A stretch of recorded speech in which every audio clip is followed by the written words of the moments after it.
ቁመናና ማንነትን ሰብናል ሃይማኖትን ምግባርን ሁሉ ያካተተ መስፈርቶችን አውጥቶ ከተጓዘ በኋላ ይሆነኛል ይሻለው መወሰን እንደው ዝም ብሎ ማግባት ስለቻለና አከልመጠን ስለደረሰ እዛ የሚገባበትም አይደለም።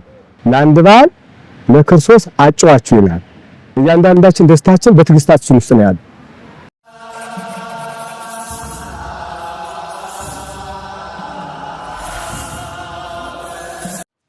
በስመ አብ ወወልድ መንፈስ ቅዱስ አሐዱ አምላክ አሜን። የተከበራችሁ ተመልካቾቻችን ይህ በፈለገ ገነት ሚዲያ እየተዘጋጀ የሚቀርብላችሁ የምን እንጠይቅሎ መርሃ ግብራችን ነው። ይህም ከእናንተ ከተመልካቾቻችን ለሚነሱ ጥያቄዎች ለሚነሱ ሐሳቦች እዚህ መምህራንን በመጋበዝ ምላሽ የምንሰጥበት መርሃ ግብር ነው። እንግዲህ ለዛሬም ደግሞ መወያያ ሐሳብ አድርገን የወሰድነው ኦርቶዶክሳዊ ጋብቻና እጮኝነት በሚል ርዕስ ሲሆን ለዚህም ለጥያቄዎቻችን ምላሽ ሊሰጡልን እዚህ የተገኙት ደግሞ የደብረ ሰላም ባለ እግዚአብሔር ቤተክርስቲያን የስብከተ ወንጌል ኃላፊና የሐዲስ ኪዳን የትርጓሜ መጻሕፍት መምህር የሆኑት መጋቢ ሃይማኖት ፍሬህይወት በቀለ ናቸው። መምህራችን እንኳን በደህና መጡ። እንኳን ደህና ቆያችሁ። እሺ የመጀመሪያው ደግሞ የጥያቄያችን መጀመሪያ የሚሆነው እጮኝነትን በተመለከተ እጮኝነት ምን ማለት ነው? እጮኝነትስ ምንድነው? ከቤተ ክርስቲያናችን አንፃርስ እንዴት ይታያል የሚል ነው። ለዚህ ጥያቄያችን ምላሽ። መልካም። እጮኝነት በቤተ ክርስቲያን የመጀመሪያ ሰው ልጅ ከአንድነት ወደ ሁለትነት ሊመጣ የሚችልበት መሰረታዊ የሆነ በዓለም ላይ መሰረታዊ ለውጥ ያለው ታሪክ የያዘ ስለሆነ ጥንቃቄ የሚያስፈልገው እና መረዳት የሚያስፈልገው ቃል ነው እጮኝነት የሚለው። ወይም ደግሞ ዓለም ልክና ቅጥ ያለው ቅጠላን ወይም ሂደት ተዋረድ ያለው ትውልድ እንዲገኝ የዚህ ቃል በአግባቡ መረዳት ትውልዱ ያስፈልገዋል። ምናልባት ሰው የተረዳ ያለበትና እጮኝነት መሰረታዊ ቃሉ መሰረታዊ ሐሳቡ ምንድነው የሚለው ነገር ማወቅ ካልተቻለ አተረጓጎም የተለየውና ነገሮች ሁሉ ይበላሻሉ። ማንኛውም ሰው የሆነ ሁሉ የሚመለከተው ጉዳይ ስለሆነ ማለት ነው እና እጮኝነት አንድ ወንድ እና አንድ ሴት ወንዱ ለአቅመ አዳም ሲደርስ ሴቷ ለአቅመ ሔዋን ስትደርስ እንዲሁ ለማግባት መወሰን የሚችሉበት ሁኔታ ላይ ሲደርሱ ሊመጣ የሚችል ስያሜ ነው። አቅመ አዳም አድርሷል፣ አቅመ ሔዋን አድርሳለች። አቅመ ሔዋን ስለደረሰና አቅመ አዳም ስለደረሰ ብቻ በቀጥታ ወደዛ አይሄድም። ማግባት የሚባል ወደፊት እንዳለ አስቦ እጮኛ ከመያዙ እጮኛ የሚለውን ከማወቁ አስቀድሞ የሚወስነው ማግባት እንዳለበት መወሰን ይቻላል። ማግባት እንዳለበት ከወሰነ ስለዚህ ከማግባት ጋራ ተያይዞ ሊመጣ የሚችል አስቀድሞ እጮኝነት የሚል ነገር እንዳለ ሊያውቀው ይችላል ማለት ነው። ምናልባት እጮኝነት የሚባለው ከማግባት አስቀድሞ የሚሆነው ሰዎቹ ለማግባት በቅቻለሁ እንዲሁ አቅሜም ማንነቴም ደርሷል ብለው ከወሰኑ በኋላ ማንን ነው የማገባው መጀመሪያ መወሰን ይጠይቃል። ከዛ በኋላ ደግሞ ማንን ነው ላገባ የምችለው እሱም ሆነ እሷ ላገባ የምችለው ማን ነው የሚለውን የሚጠይቁበትም ከእጮኝነት በፊት ነው። ከእጮኝነት በፊት ማንን ነው የማገባው ብለው ማግባት እንዳለባቸው ወስነው ማንን ማግባት እንዳለባቸው እንደገና ሊፈልጉ ይችላል ማለት ነው። እና ይሄ የፍለጋ ጊዜ አሁን እጮኝነት የለም። በሰዓት ራስ በፍለጋ ሰዓት ገና ቤተሰብ ሊጠየቅ ይችላል። ራሷ ልትወስን ትችላለች።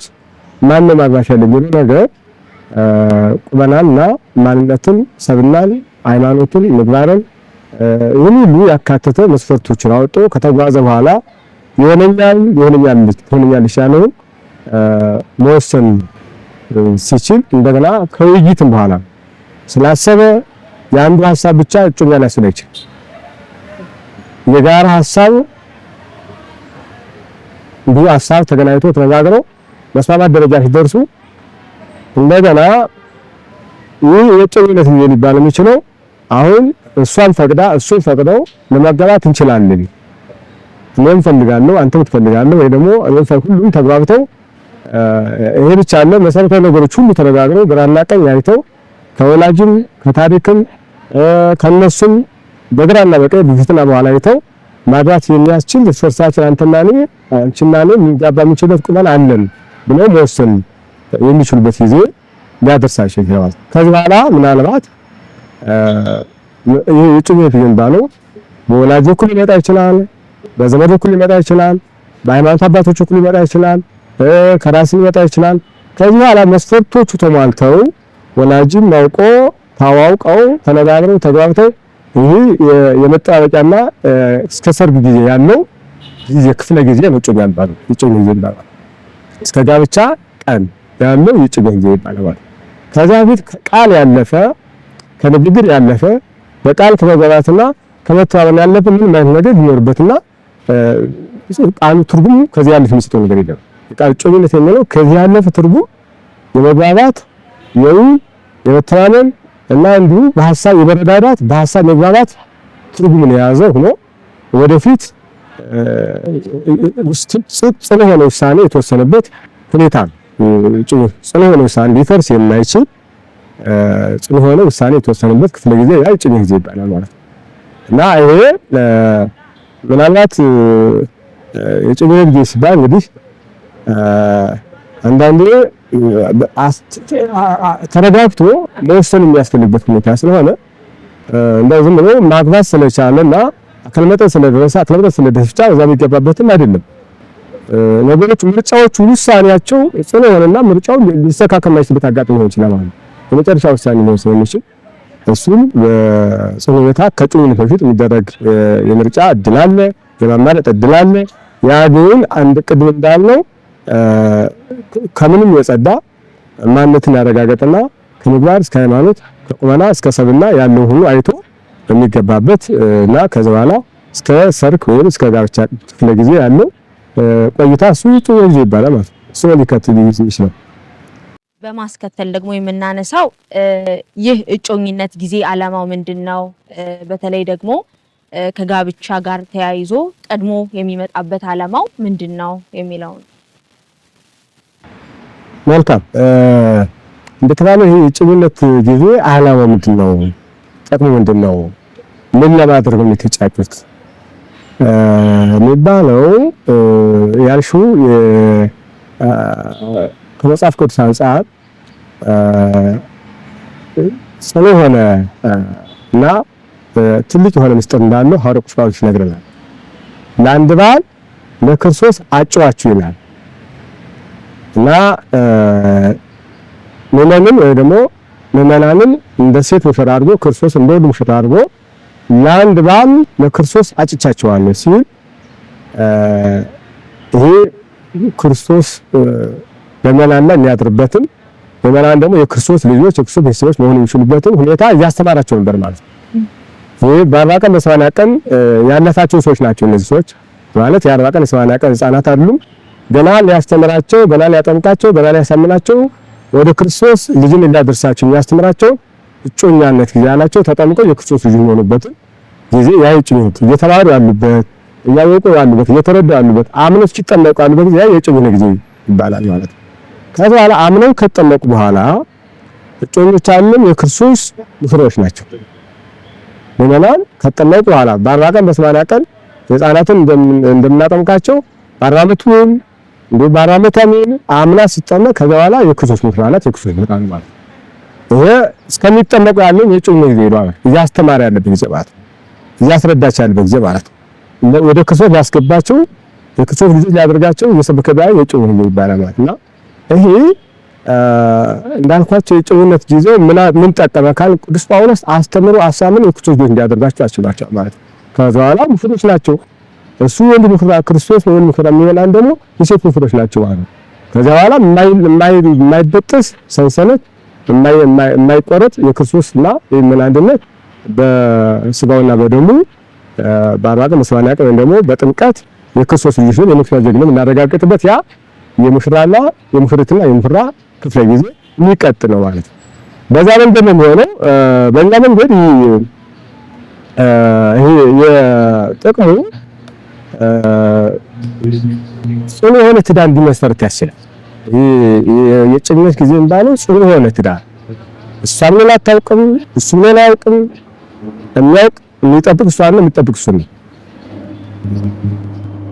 ግራና ቀኝ እንዳይሆን ያደርጋል።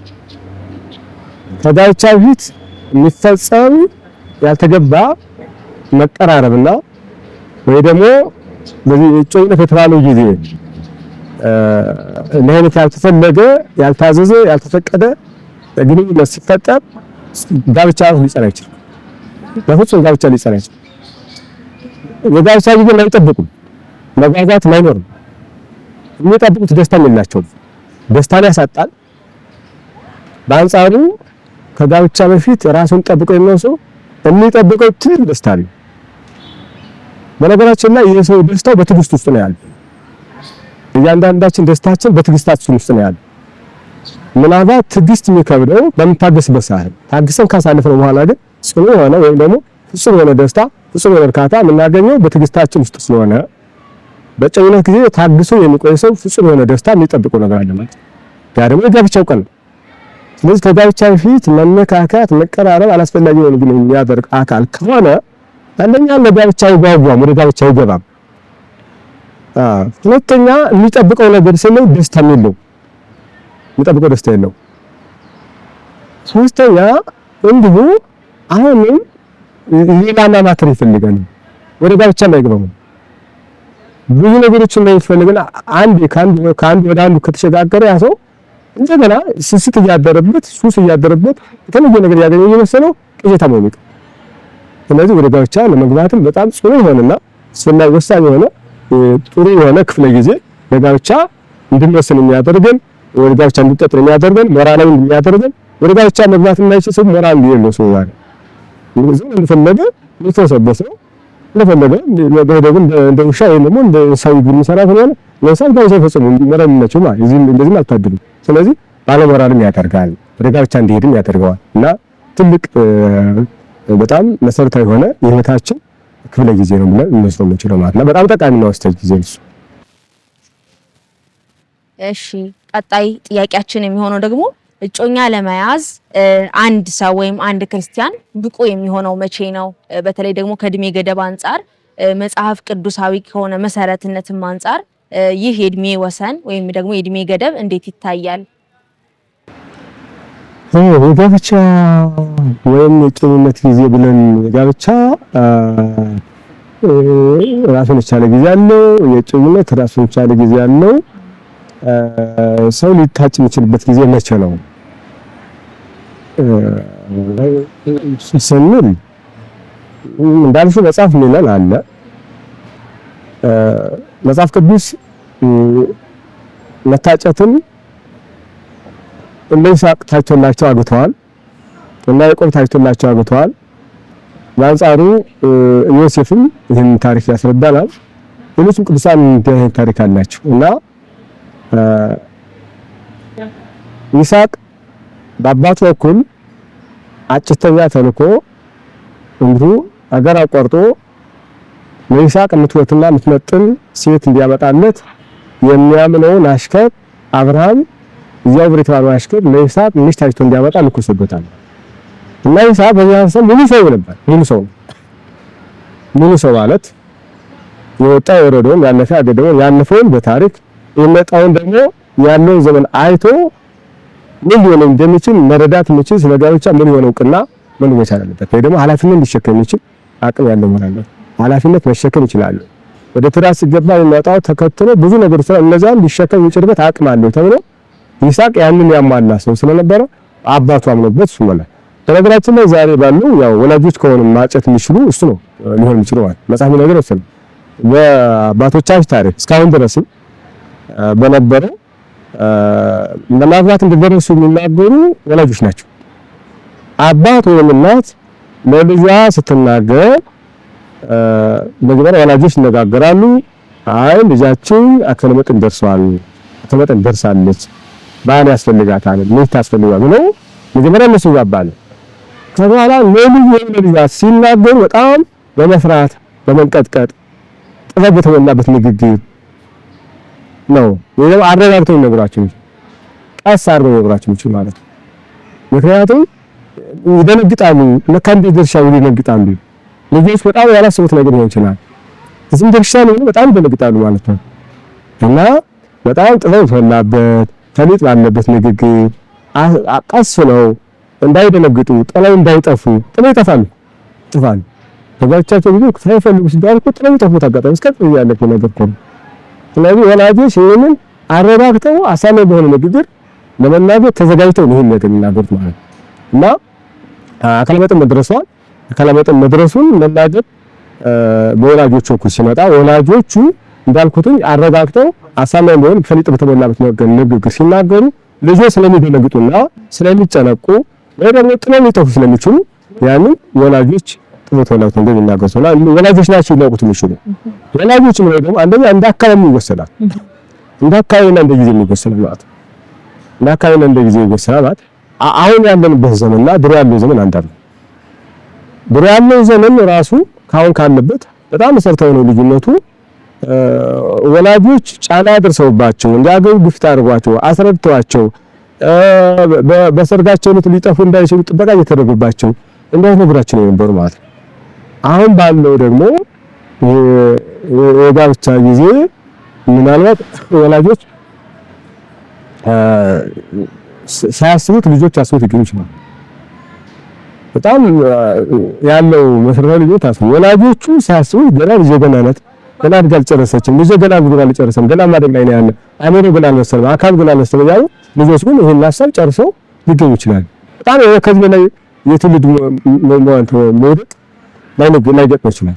ይሄ ተከትሎ የሚመጣው ውድቀት ደግሞ የበለጠ ስለሚሆን ማለት ነው በጣም ከፍተኛ ጥንቃቄ የሚያስፈልገው ወላጆች ናቸው ማወቅ ያለባቸው ማለት ነው። ልጅ እኮ የሚያውቀው ነገር እንዴት ነው? አያውቀውም እኮ ነው። ጋብቻ እንዴት ነው የሚለው ተበታትኖ ያውቀው የሚችለው እናት አባት ሲጋቡ እሱ አያውቅም እንዴት በምን ያክል እንደተጋቡ ማለት ነው። ስለዚህ ወላጆች እንዲጋቡ ለልጆች ሲናገሩ በዛ ሰዓትም እንዳልኩት ተጠበቀ ነው እናገር የሚችል እሱ ነው። ከዛ ያለፈ ግን እንደው ልጆቹ እኛ ቤተሰብ መራት እንችላለን ራሳቸው ነገር ግን ልጅ መሆን መቻል አለባቸው። ቤተሰብ መራት ይችላል ወይ ወደ ትዳር ጨኝነት ያለው ቅድም እንደዚህ ነው መማለድ መቅበጥ መጨማለቅ ከሆነ ከምን የተገናኘ ነገር ስለሌለው ይሄ ሌላ ነገር ወደ ጋብቻ የሚገባ ሰው ሌላ ነው ያልኩት ስርዓትም የለ ህግም የለ አስተምሮም ባህልም ይሄን ያወግዘዋል። ባህልም የለም። ሀገራችን ንግስትነት ደረጃ ደርሰው እንኳን በድንግልና እንደነበሩ ነው የሚታየው ሀገር ታሪክ ነገር ማለት ንግስት ናቸው። ግን ከዚህ ከኢትዮጵያ ተነስተው ኢየሩሳሌም ድረስ ሄዱ እንኳን በድንግልና ይገዙ እንደነበረ ለኛ ሀገር ሰዎች የሚነግረን ማለት ነው። እና አሁን ባለው እንደ ከዚህ ተጨማለቀን የወረደ ንግግርና ህይወት ካለ ይሄ ሊቆም የሚገባው ጉዳይ ነው። ከዛው ግን አሁን ቤተሰብ መምራት ይችላል ወይ አቅሜ ይፈቅዳል ወይ በትምህርትና በኢኮኖሚ በአካል እንዲህ ነገር ተመጣጣው ከዛላ እነሱ ምናልባት ወላጅ እንኳን ከወላጅ የተለዩ ሊሆን ስለሚችሉ በሌላ መንገድ ዛሬ አስቡና እስኪ አሁን በልጅ 18 ዓመት ከሆነ ሰው ይወጣል እንትን የምታስበው ራሱን ይችላል ይወጣል እንትን የምታመነው ማለት ስለዚህ እንድልቻ ግን እንድንል እንድልቻ ሀገር 18 ዓመት ራሱን ይችላል መውጣት አለበት ማለት ይችላል አይችልም። እንደ አካባቢ ያልኩ ለዚህ ነው እንደ አካባቢ ነው ሰው መኖር ያለበት አይደል። ሌሎች ሀገር 18 ዓመት ከሆነ ምናልባት ከእናቱ በእንግድነት ሊመጣ ይችላል። እንግዲህ መጥቶም ማስተናገዳች ሌላ ሊሆን ይችላል ማለት ነው። አንቺ ግን 22 ዓመት ሆነሽ 28 ዓመት ሆነሽ ከፈለግሽ ልትቀመጪ ያለሽ ማለት ነው።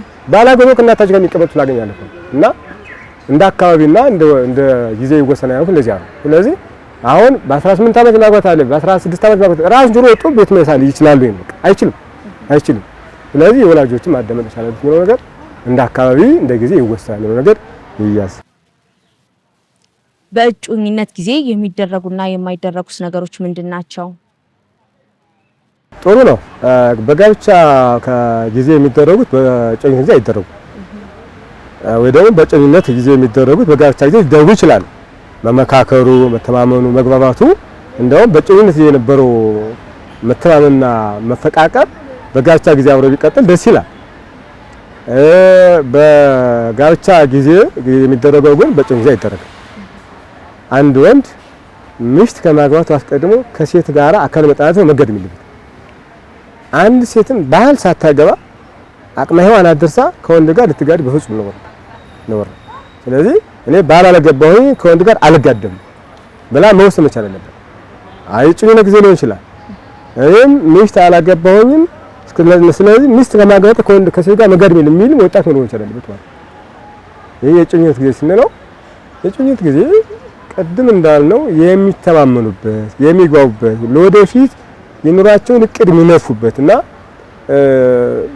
በየደረጃው ይሄ የእጮኝነት ጊዜ መጀመሪያ ቀድም እንዳልነው ሁለታቸው ይጓባሉ። ወላጆች ያመጡት ከሆነ ወላጆች መጀመሪያ ተግባብተው ነው የሚያመጡት። ከዛው ልጆች ይጓባሉ። ከዛ ለአካባቢ ያሳውቃሉ። ለቤተሰብ ማለት ቤተሰብ ገሌና ገሌ እናጋባሉ እኛም አናውቀው እናንተ የምታውቁት ሁለቶች አንድ እንዳይሆኑ የሚያችል ነገር ካለ እሱን ዛሬ ነገሩን ብሎ ለዘመድ አዝማድ ይነገራል። እኛ እናምንበታለን፣ ምንም ችግር የለም፣ ገሌና ገሌ በጋራ መኖር ይችላሉ፣ ምንም አይነት የሚከለክላቸው ቁመና የለም ብለው ካመኑ ለአካባቢ ማህበረሰብ ይነገራል ነው። አካባቢ ማህበረሰብ ደግሞ አሁን ደግሞ የእጮኝነት ዘመን ይሄን ለማጥናት የሚደረገው እኮ የአካባቢ ማህበረሰብ ደግሞ ገሌና ገሌ ሊጋቡ ስለሆነ እናንተ የምታውቁት እኛ ማናውቀው ሁለቱም መጋብቻ የሚከለክል ነገር ካለ ምስክርነት እስከዚህ ቀን ተሰጧቸው ይነገራል፣ አዋጅ ይነገራል።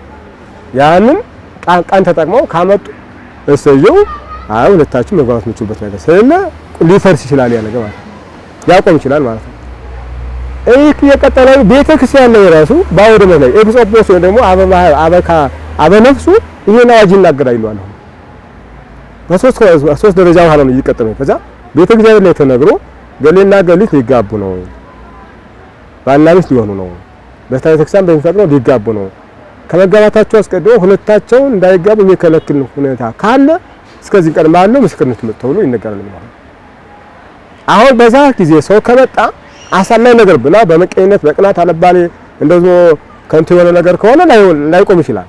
በትክክለኛ የተረጋገጠ ነገር ካለ ጋብቻው እንዲቆም ይደረጋል ማለት ነው። ስለዚህ የእጮኝነት ጊዜ ማለት በአንድ በኩል ሁለታቸው በሰው እየተመሰከረላቸው የሚወጣ ማለት ነው። እውቅናቸው እያሰፉ ነው የሚወጣው ማለት ነው።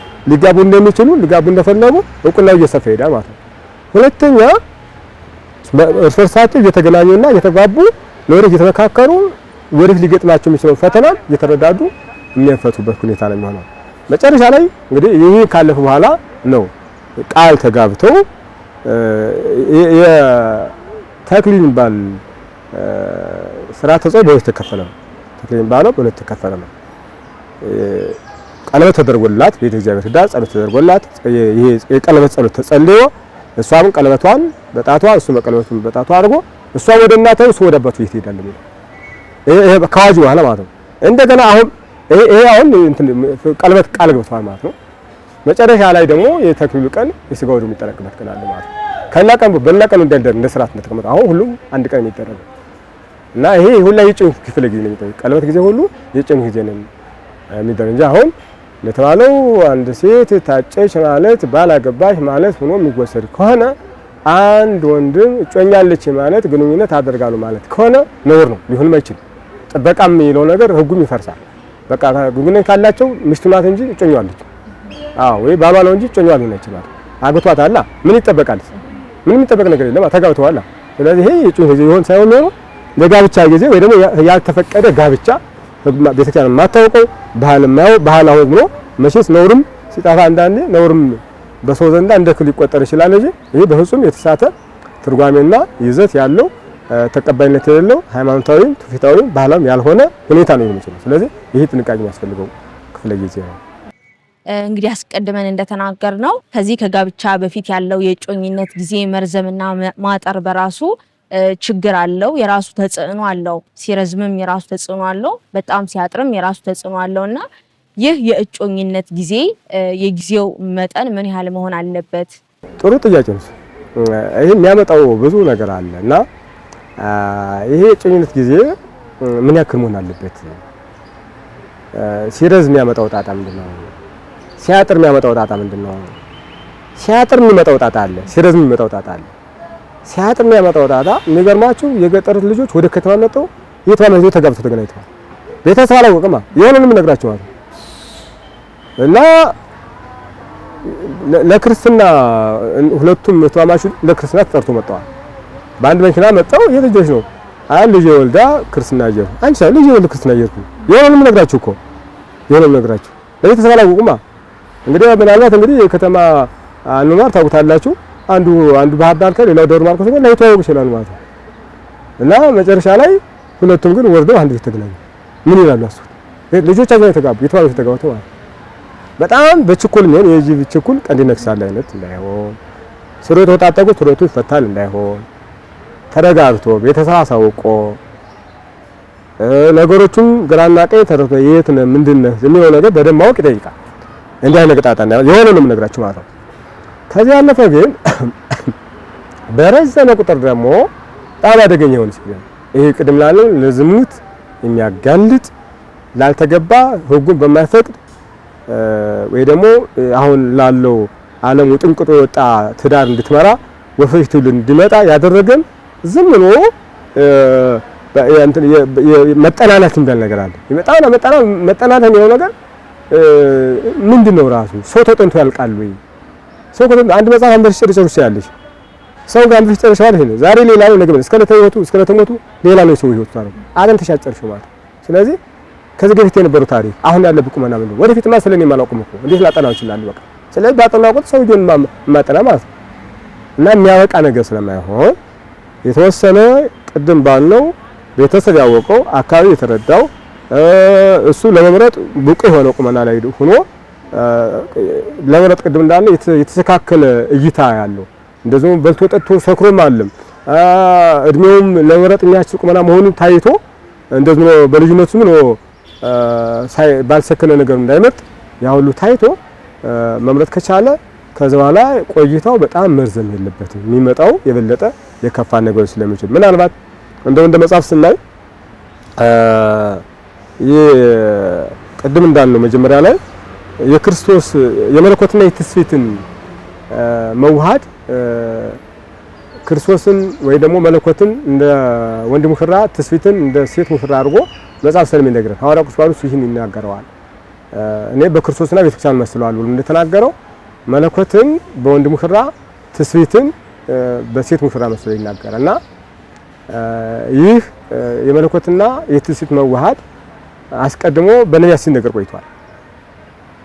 አዋጁን አስመልክቶ ቅድም ቤተሰብ ማወቅ አለበት ቤተሰብ መነገር እንዳለው አስቀድሞ ሲነገር ቆይቷል እና የ5500 ዘመን ሲነገር ቆየ። 5500 ዘመን የመለኮትና የትስፊት መዋሃድ ይሄ 5500 ዘመን ቆየ ማለት 1000 ዓመት የማይቆይ ሰው 100 ዓመት የማይቆይ ሰው እንደዚህ ምን እንደዛ ግማሽ ዓመት ነው እየተጠናና ቆየ ማለት ነው። ያ የክርስቶስ ጉዳይ ስለሆነ ክርስቶስ ዘመናቱ ለሱ ናቸው። ዘመናት ለሱ ነው ቁም ነገር የላቸው።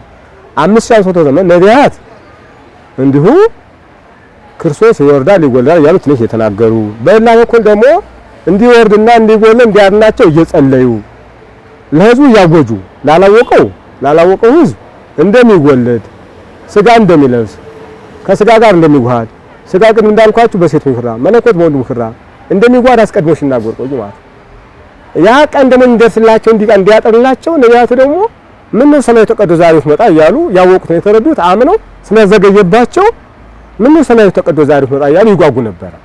እንዲርቅ አልፈለጉ ነበር። የክርስቶስና የመለኮትና የትስፊት መዋሃድ እንዲርቅ አልፈለጉ ነበር።